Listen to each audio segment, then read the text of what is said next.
Kia ora, and welcome to the Subject Choice Workshop. I'm Melanie Chater, the Careers Advisor here at Kapiti College, and I'm going to cover a few things I think you should be aware of and consider for when you're making your subject choices. First things first, where are you at now? Where are you at with the NCA and your goals? What's your favourite subject? What are your plans for next year? This is the advice I think you should keep in mind. The first is that you should plan for change. The change might be around what your goal is for once you leave school. For example, you might have dreamed you're going to be a physiotherapist and then changed your mind to actually become a nurse. Or it might be that the criteria changes from the universities or the providers. You cannot predict all these changes, and that is okay. What you can do is accept change may happen and aim high to counter these changes.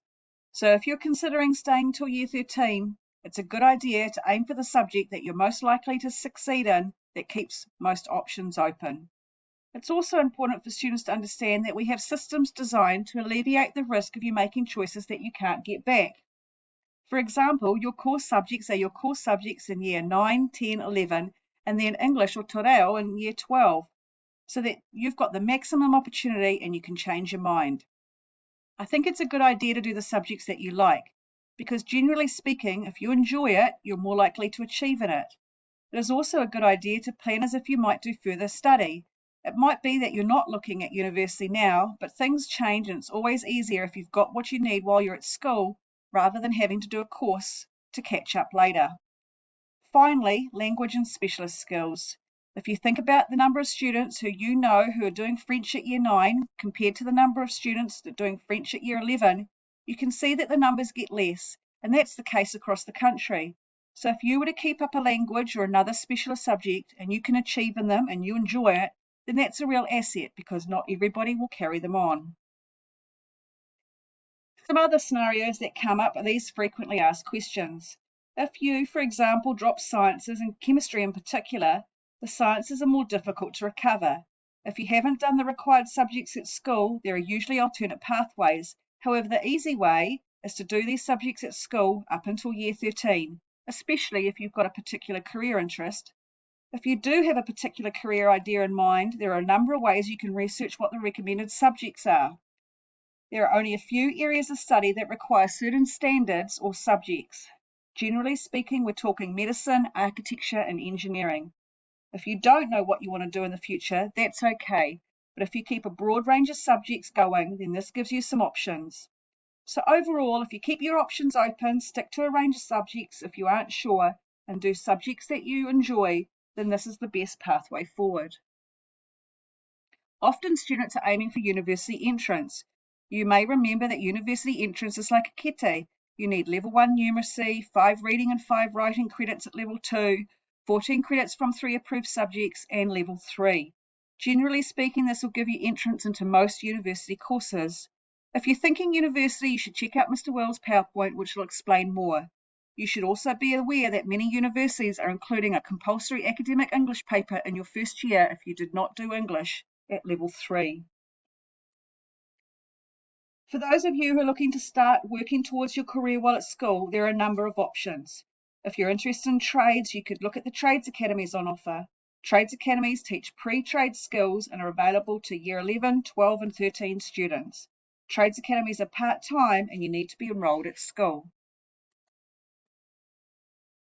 Trades academies are either 3 days at school and 2 days on course, or 4 days at school and 1 day on course.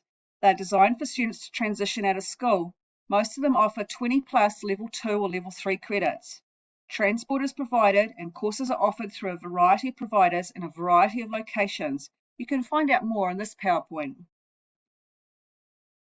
Trades academies have a number of benefits, but there are also some things you need to consider. For example, they're designed for students to transition out of school. This means if you do a trades academy at level 2, you'll need to work hard and plan carefully if you wish to return to school for year 13. You will miss classes and need to keep on top of your schoolwork. Sometimes this means you may not get the exact timetable you are after, or you will be double-lined in a subject. This is to give you the best chance of success. Also, students need to juggle the different expectations of school and polytech, especially around uniform. Gateway is another program where you can start working towards your career while you're at school. It's designed for year 11 to 13 students who want to explore their job options. How it works. Primarily year 12 and 13 students apply to be part of the Gateway program. Gateway is independently funded, and our funding each year depends on the previous cohort or group of students gaining 10 days work experience and achieving an average of 20 credits.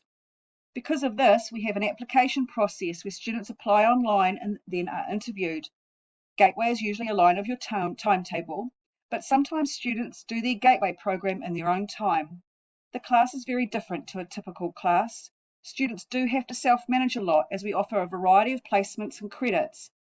We've had some students who've worked in banks, magazine photo shoots, working with CEOs, to students who are working in retail, early childhood centres, and then the traditional trades. Gateway suits students who are work ready. You can also start university while at school. Each university has different criteria. It's often part of the STAR program and usually languages and maths, and students usually come to me because they're recommended by the HOD. It'll be one line of your timetable, and if you think this might be you, you should make an appointment to see me. Where can you get more help? The Kapiti College Careers website can be found on the portal and has some resources to help you along. You can also talk to your form teacher, your subject teacher, or your dean. No matter what your decision, please remember that employers are looking for people with employability skills. Doesn't matter if you're heading to uni or on-the-job training or signing up for an apprenticeship.